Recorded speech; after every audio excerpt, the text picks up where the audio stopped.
Граница открывается для всех, принято совершенно неожиданное и срочное решение. Прямая угроза Москве, в НАТО сделали резкое заявление, на самом ли деле Альянс готов к лобовому столкновению. Китай обратился к Путину и призвал умерить пыл. Аналитики предупреждают, Кремль готов применить смертельное оружие.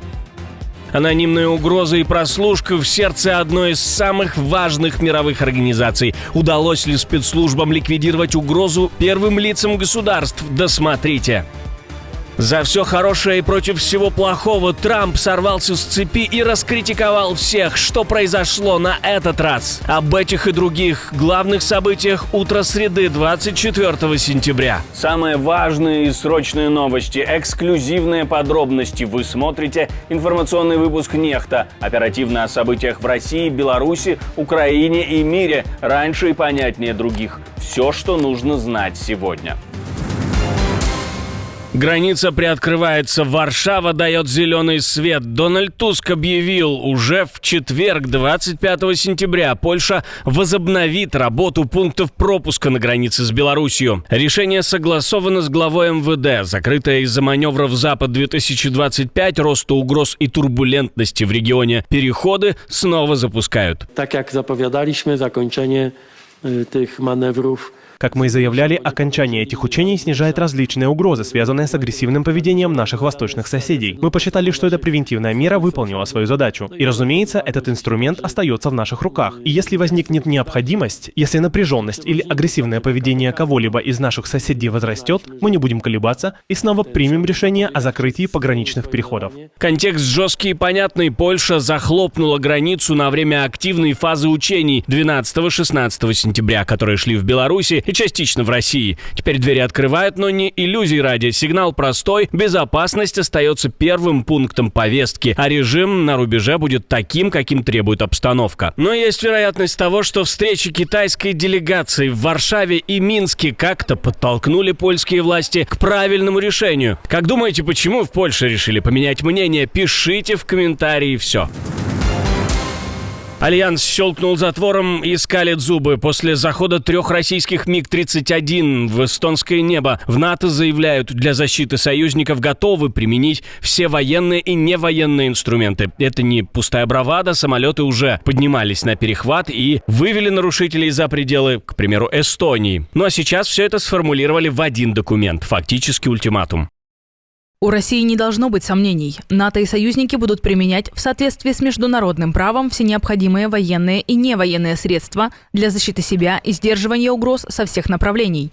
Мы продолжим отвечать в удобной нам форме, в удобное время и в выбранной нами сфере. Наша приверженность статье 5 остается непоколебимой.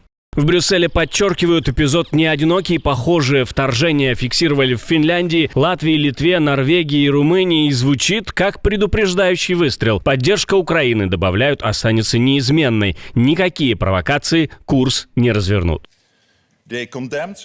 Решение о возможном применении силы против нарушивших границу воздушных судов, таких как открытие огня, всегда принимается в реальном времени и основываются на разведданных об уровне угрозы, намерениях, вооружении, потенциальном риске для союзных сил, гражданского населения или инфраструктуры. Как я уже говорил, Верховный главнокомандующий Объединенными силами НАТО имеет исключительное полномочия и инструменты для реагирования. Балтийские страны тем временем закручивают гайки на своей стороне. Сейм Литвы дал армии зеленый свет действовать быстрее и жестче против беспилотников, угрожающих воздушному пространству страны. Европе надоело играть в гляделки, и следующий шаг Москвы могут встретить не словами, а огнем. А вот от президента Турции рекомендации звучат еще жестче. Если честно, НАТО может использовать модель Турции. Я думаю, им стоит применять тот подход, который мы применяли к России и Украине. Мы пытались выстроить мирную модель, и, на мой взгляд, им это было бы полезно.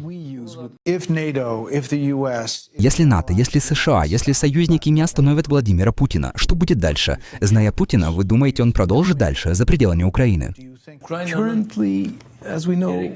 Сейчас, как мы знаем, потери у России серьезно выросли. И если говорить о финансах, Украина, конечно, не может тягаться с Россией в экономическом плане. Но надо понимать, Европа больше не оказывает ту же помощь. И я не думаю, что она сможет продолжать это бесконечно. Сейчас эта поддержка ослабевает, и Украина страдает от этого. Мы надеемся, что она все-таки продолжится. Но я не знаю, как долго Соединенные Штаты будут поддерживать Украину. Мне трудно это оценить.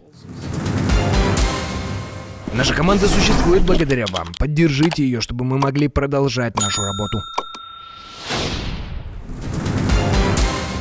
Прослушка под боком у ООН, и масштаб ее пугает. The New York Times пишет, что секретная служба США ищет тех, кто разместил в 55 километрах от штаб-квартиры электронное оборудование для прослушки и помех. Агенты уже изъяли более сотни тысяч сим-карт и около 300 серверов, объединенных в сеть, способную рассылать до 30 миллионов СМС в минуту. Этой же фермой можно было легко положить несколько вышек сотовой связи. Мы продолжим проверять, был ли их план направлен на срыв работы Генеральной Ассамблеи ООН и нарушение связи правительственных и экстренных служб во время официального визита мировых лидеров в Нью-Йорк и его окрестности. Агентство уже начало охоту на причастных, опубликовало фото помещений со стойками от пола до потолка. Fox News уточняет, телекоммуникационную угрозу ликвидировали сразу в 3 округах Нью-Йорка. О локации узнали через другое дело. Весной 2025-го поступали анонимные телефонные угрозы 3 высокопоставленным чиновникам США. И все это на фоне 80-й сессии Генассамблеи ООН. 193 страны. Российскую делегацию возглавляет Сергей Лавров. 23 сентября с трибуны выступает Дональд Трамп. Кто и зачем поставил такую машину под боком у ООН? Вопрос, от ответа на который теперь зависит не только репутация, но и безопасность не только Нью-Йорка, но и всей страны. Скандальное шоу в ООН стартовало с заминки на эскалаторе. У Трампа и Мелании он внезапно остановился. Пришлось идти пешком. Затем сломался суфлер. Трамп так и сказал, что от ООН получил только сломанный суфлер и эскалатор. Хоть сам он остановил множество войн. Дальше никакой заминки. Вычитал всех.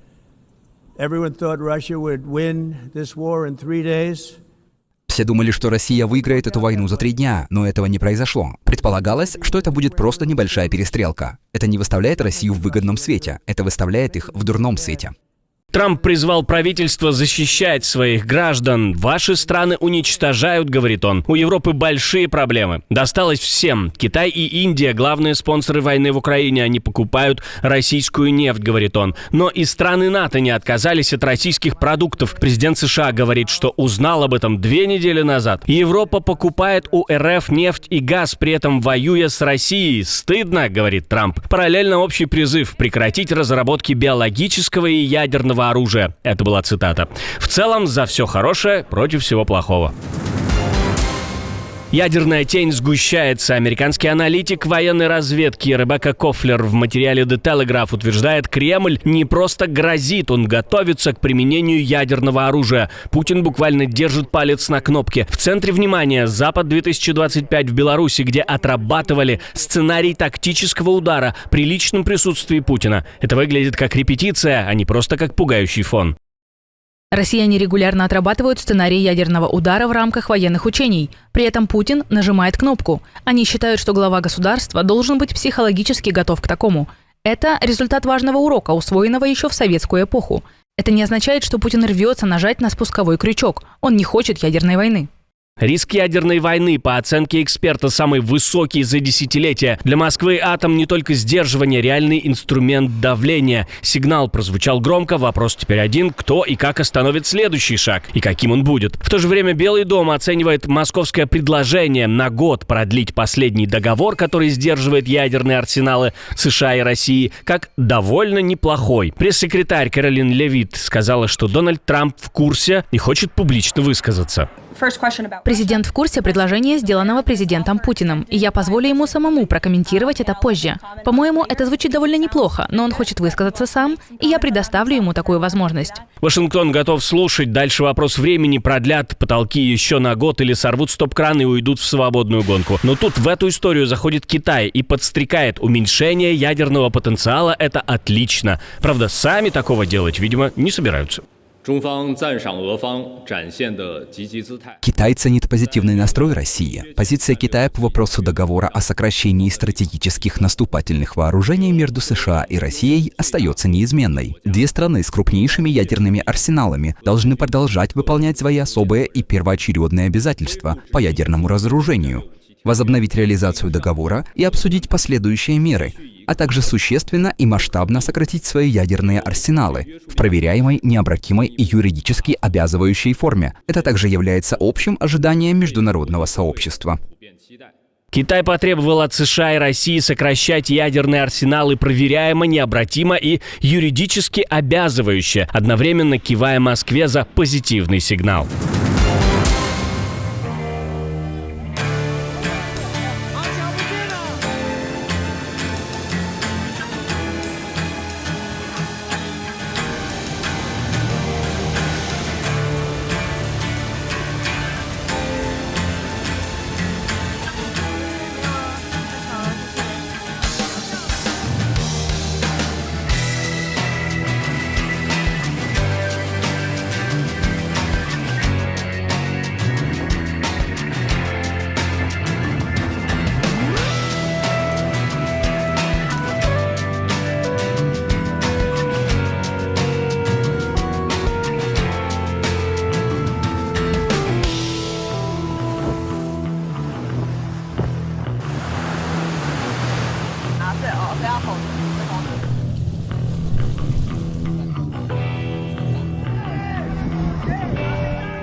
Отдельное спасибо, что досмотрели до конца. Спасибо за ваше доверие. Жду развернутых комментариев, лайков и репостов. Это важно, чтобы нас становилось больше.